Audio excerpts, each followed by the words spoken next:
And what's up, everybody? Hope you're having a great day. Today, I'm going to throw some parts on the rear subframe for my car. It is all rear suspension parts for my 2010 Camaro. I have a complete rear subframe sitting here in stock form. We're going to throw some BMR suspension parts on it. The unboxing video to all the suspension parts is the last video on the channel. Go give it a check, and I will put the link in the description for that so you can see what parts are going on and a little description of each part. So, without further ado, let's just jump right into this video. As you can tell, she's a little neglected. Hasn't been driven in a while. The interior's all pulled out. That's what that is inside. So we're going to drop the subframe out of it and install the new one right over there. So the tools you're going to need for the job are an 18mm wrench, a 13/16 or a 21mm wrench. You're going to need a 21 or a 13/16 socket and an 18 socket, and this is a 13 or a ½ inch to take off the wheel hubs. So this is the subframe here. There it is, out of a 2010 Camaro, same year as mine. Everything on it is stock. There's nothing fancy about it. It is missing the trailing arms from there to back there. They go there, but that is no biggie because I do have BMR trailing arms that are going on. I will be throwing one on tonight. The other one's still on the car, so we'll pull it off when I pull the cradle and throw that on. But I am going to show you what bolts to take out, and then I'm just going to do a time lapse of how to do it. So here we go. So for the trailing arm, there are two 18mm bolts. One is a nut and bolt, and it is down here through the bushing. So you got one nut and bolt there that you're going to take off, and you're going to have one bolt threaded into a nut that's welded to the subframe. So just two 18mm you got to take out there. And then I am also going to put some heavy duty silicone spray on the bushing underneath, because it's always good to lubricate your bushings, and the BMR stuff is real tight fitting, made for the car, so it's perfect, and a little lubricant helps it go on better. So I'm gonna go ahead and throw this on and let you guys watch on a quick time frame. So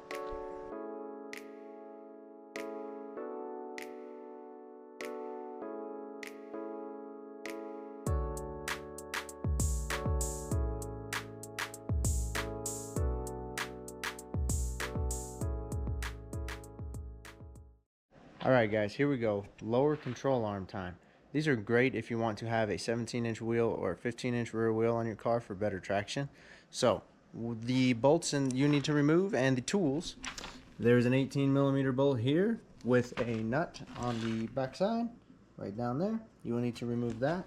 And in the back there's a 21 or a 13/16 bolt with a nut. There is this washer that has to go on the nut side. This was marked from factory. They mark, when they torque everything, they mark it so you know that it was torqued. That is how the alignment shop does alignment. You can mark it if you want, so that when you put it back together, it's close to where it was before, but you're never going to get it perfect. You're always going to need an alignment once this job's done. So make sure you get the washer on the outside and just put it back together that way. Once again, do not torque the bolts. Leave them loose for the suspension to be able to settle before you torque all the bolts. So I'm going to go throw these on, and I'll get back with you when I'm done. Alright guys, I'm back. Got the lower control arms on. Let's take a look at them. Here's what they look like on the subframe. I will say, to put them on, you want to put the end of this, the tip right where my finger is, straight on with it. Don't try and push this up and try and put this part over the knuckle. Put this part over the knuckle first, otherwise they're extremely hard to get on. I cheated and doesn't have a trailing arm on this side, so I pulled the tow rod off and then just pulled the knuckle out so I could put this part on first and then slide it into the back.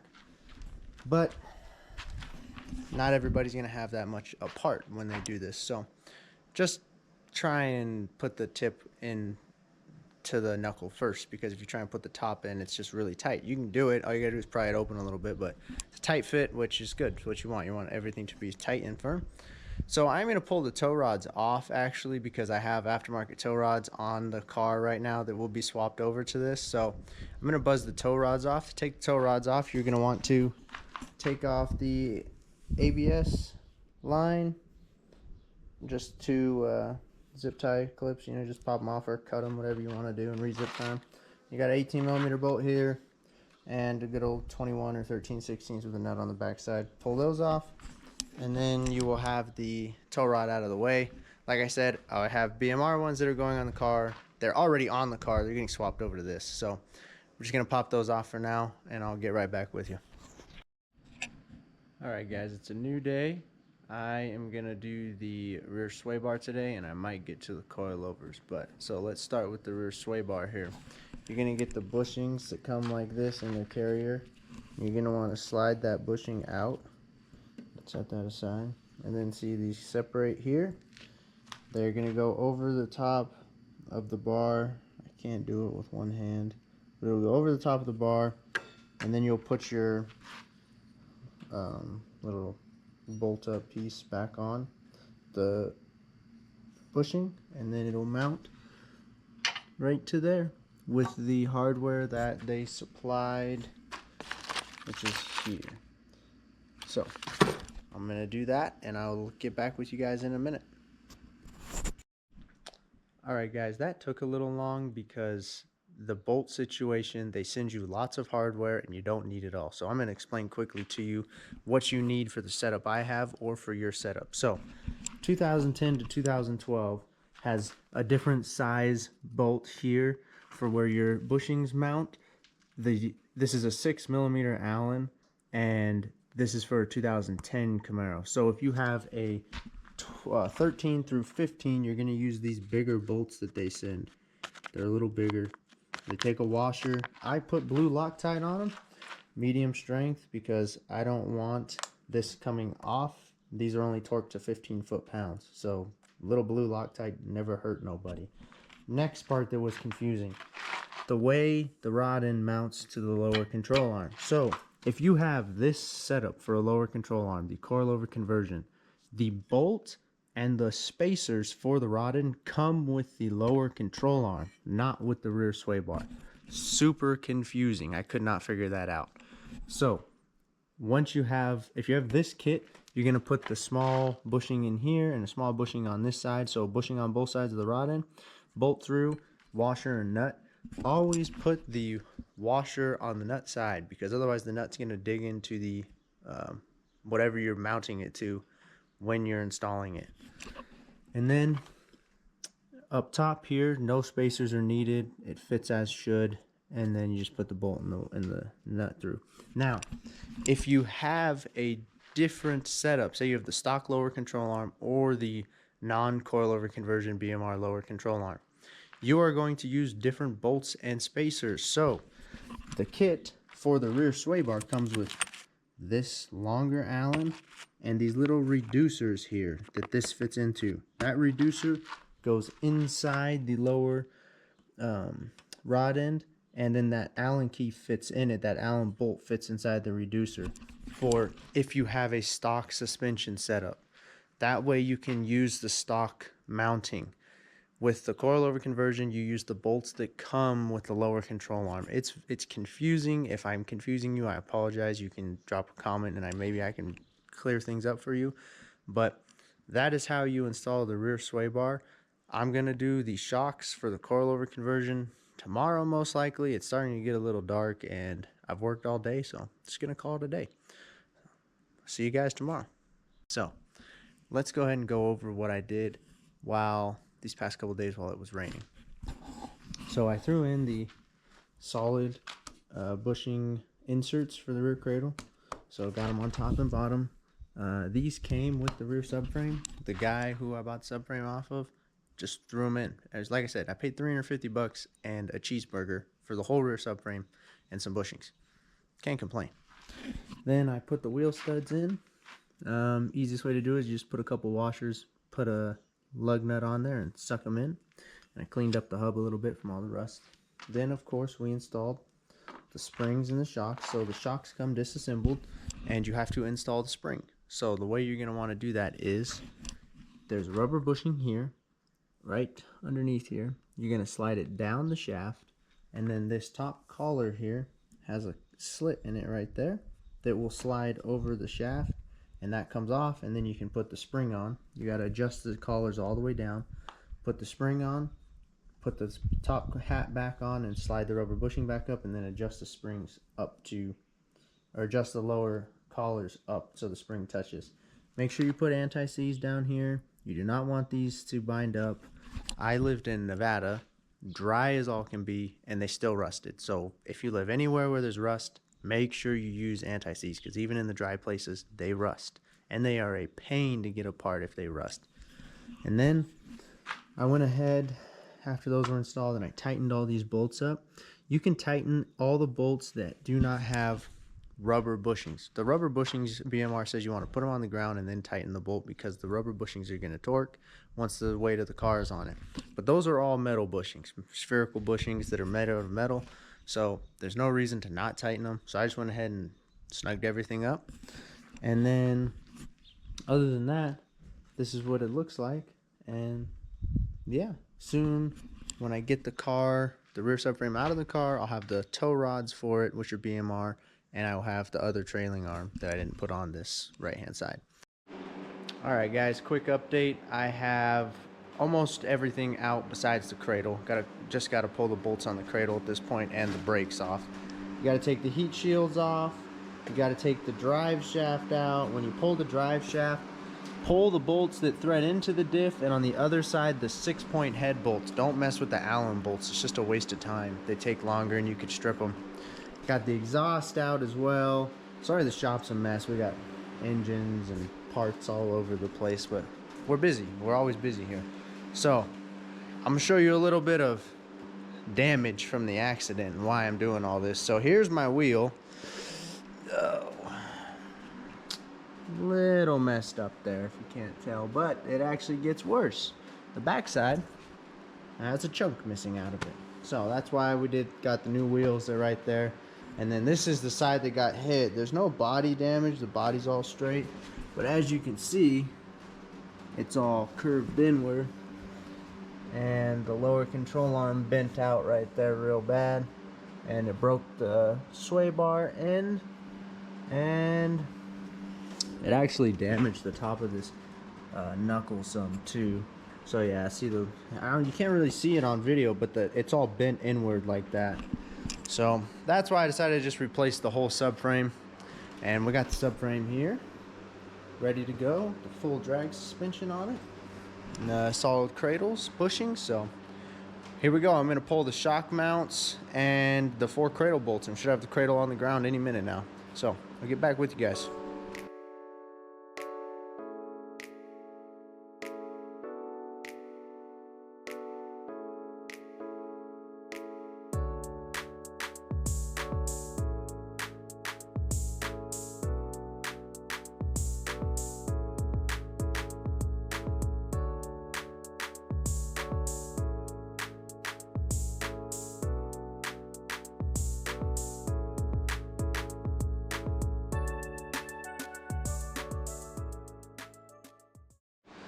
Okay, the cradle is out, the rear subframe. There it is. And like I said, the right hand side, there's no damage. So I'm gonna pull these off and put them on the new cradle. I got this arm to pull off and put on the new cradle. And coming out with it's pretty easy. Just pull the 4 shock mount bolts that are here. 1, 2, 3, 4. And then the 4 cradle bolts, and lower it down slowly, because right here, this bracket right there, the e-brake cable is tucked inside of there, and it's actually kind of a pain to get out. There's these little black clips here on the e-brake cable, plastic, and they sit inside those grooves, and you have to pop them out, and they're really hard to get to until you start dropping the cradle. So I started dropping it, hit those out, and voila, we have a cradle. So now I'm going to pull the diff out. I'm going to pull the axles and the diff. I'm gonna change the fluid on the diff, because if you're doing this, why wouldn't you? It's already out of the car. And I did put gears in it. Shoot, it's probably been 1.5 years now or so. Changed the fluid after I did that, about 500 miles, but haven't changed it since then, which the car's maybe got 3,000 miles on it since then. It's kind of a, well, you wreck it and it snows all the time, you don't really get to drive it. So anyways, this is the state of its demise right now. Still looks good without wheels, without front wheels. Just a good car. All right, I'll get back with you guys once I have the diff going into the other cradle and I'm set up for all that. Alright guys, it's been a long time since I last checked in, but I had a lot more to put on this thing than I thought. So here is the finished subframe, everything on it. These top hats were a pain to get on. I ended up having to sand, well, I used a grinder and ground off the paint from the insides there because they did great at painting them, but just too much paint, man. I couldn't get the bolts on, so I had to grind them off. And I got the tow rods on, and the axles are in, the diff is in. I did drain the diff fluid, it looked good, no surprise. When you put the diff in, and you do the axles, the easiest way I found, even if you have that subframe in the car, is to pull off the tow rod, the lower trailing arm, and the lower control arm bolts. So that you can take this hub here and swing it up like that. So the hub's like this, it'll swing up like that, giving you room to pull the axle out the back, and also give you enough room to insert the axle into the diff. I put the axle in the diff first when going back together, and I pull it out of the diff first when pulling it apart. But I did cheat this time. I pulled the whole spindle because they're junk. So other than that, everything's together. I'm going to call it a night, and I'm going to get back on it tomorrow. I should be able to throw it up in. I also threw the e-brakes on, which if you're going to put the e-brake on, you have to remove the wheel hub. So don't be like me and put the wheel hub on with Loctite and then have to put the e-brake on. So that's what I did. So don't do that.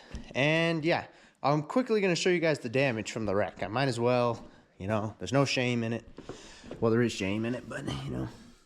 This is where it bent. This is the lower control arm on the left-hand side. You can see it just wrinkled completely right there on both sides. And then the trailing, or the sway bar broke right off. And then over here, this is a Gabe special. Don't do this. I notched these lower control arms to fit my drag pack. Yep, it bent right there. So, don't do that. Bad idea. I knew it was going to weaken the structural integrity, but I thought I was Ricky Bobby, and I was never going to wreck. So, sometimes Ricky Bobby crashes. Anywho, get the proper lower control arms. That's all I can say. The BMR ones fit a 17. I have a 17 by 11. Most guys can fit a 17 by 10, but my car was lowered, and I have a 17 by 11, not a 17 by 10. So it was eaten into the lower control arm. I had to shave it and made a poor decision. So it bent. But other than that, that is the old, and that is the new. And tomorrow we will go in with it. So talk to you guys tomorrow.